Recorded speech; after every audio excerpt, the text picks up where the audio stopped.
So the other question was, what's your biggest pet peeve with dog owners? This is an easy one. Dog owners that don't come in with a open mind to things and think they know everything. I hate when, and I have plenty of clients like this, like still right now actively, I can think of clients I'm working with that are like this, right?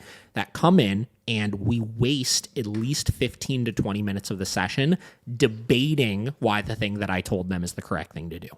Right? As opposed to just, and this is something I had written down here right before, is doing versus understanding. Because you had mentioned when people understand the why, it makes them easier to follow. It makes it easier for them to follow through with things, right? Which I agree with. But I feel like people have to be open to just the doing part so that they can understand the why. Because I think you could explain things to them, but until they start doing it and seeing it, they're not going to understand that why as deeply as they need to, right? Just like you guys. You went through the process of being open-minded and wanting to understand things and doing the things that you guys were directed to do with that kind of stuff. Then you started understanding the why after you started seeing the results, right? So I think that's a fine balance of, when people come in for sessions, to get the most out of it, they need to just understand and follow the directions with things if they want to get the best results so that they can understand why we're doing it, right? And listen, there are certain things that we have to explain more deeply than others right off the rip.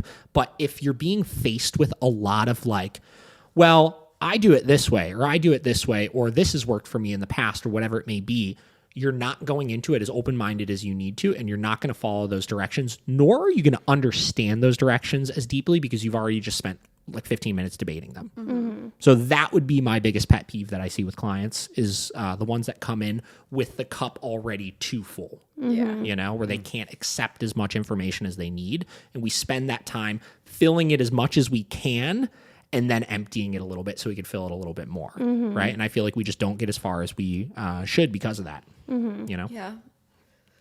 Seems silly to pay all that money and just not listen. Just not trust the person. Yeah.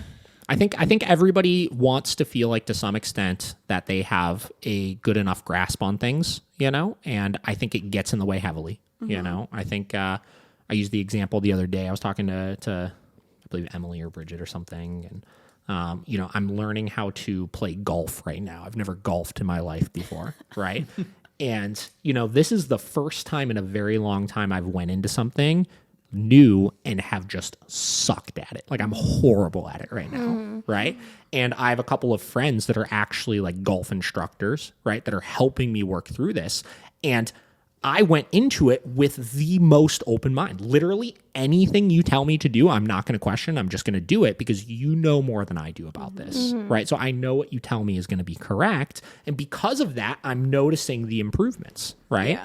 Yeah. And I feel like if everybody went into new things like that, they would see far more success of like, I have things I need to learn from this person. And if I just kind of, you know, for a not nice way of saying it, just kind of shut up and listen to it, like I'm going to get way further than if I tried to act like I already, because if I went into it with them like, oh yeah, I watched all these YouTube videos on it. And, oh yeah, that thing you're saying, yeah, I watched that before, so I already kind of know that. Blah, blah, blah. I don't know those things, right? So that's it. Is you got to be open minded about that kind of stuff, and you got to come into it clean slate.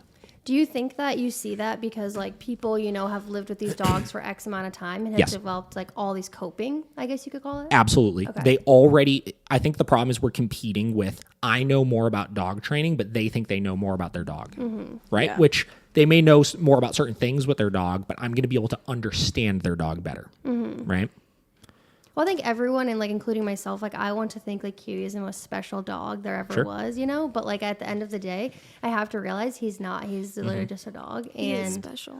I know he's special in my heart, but you know, like I want to be like, this is his weird, quirky, unique personality. And really there's like so many other dogs have the same personality. Yeah. And Jack and I always joke like Huey's like probably the most like boring dog to train because he just like doesn't do anything. He's just like so whatever. The boring dogs are the good ones though. Yeah. Because they're usually fairly easy. Yeah. And so it's like, you know, I don't know, everyone wants to think like, oh, all of these things about my dog. This is its full personality. Let me give you the rundown. Yeah, big time. So. Awesome. That was a good one to end on.